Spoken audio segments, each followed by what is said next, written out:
Adams Central students are preparing to learn virtually. School district leaders moving to e-learning after 2 students tested positive for COVID-19, forcing 80 students to quarantine.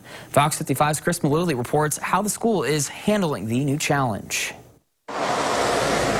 Adams Central campus not as busy as usual Thursday afternoon. It'll be the last time students return here for at least 2 weeks. School leaders making the decision towards virtual learning. Going through the contact tracing, that's when we started to realize more and more students were being identified. Superintendent Joel Mahaffey says in the last 2 weeks, 2 students tested positive for COVID-19. Forcing 80 students to quarantine after contact tracing. Mahaffey says this decision wasn't easy. Our high school students could resume and stay with in-person instruction, but because of our unique situation being under one roof, we decided to err on the side of caution and health and safety. It's what makes their decision unique. Mahaffey says not many students were learning virtually before, but they'll all have to for the next 2 weeks. Teachers will have to adjust their methods of teaching onto the computer. Sports for now will be canceled. The superintendent says he's already receiving calls from concerned and frustrated parents. We just happen to have a few unique situations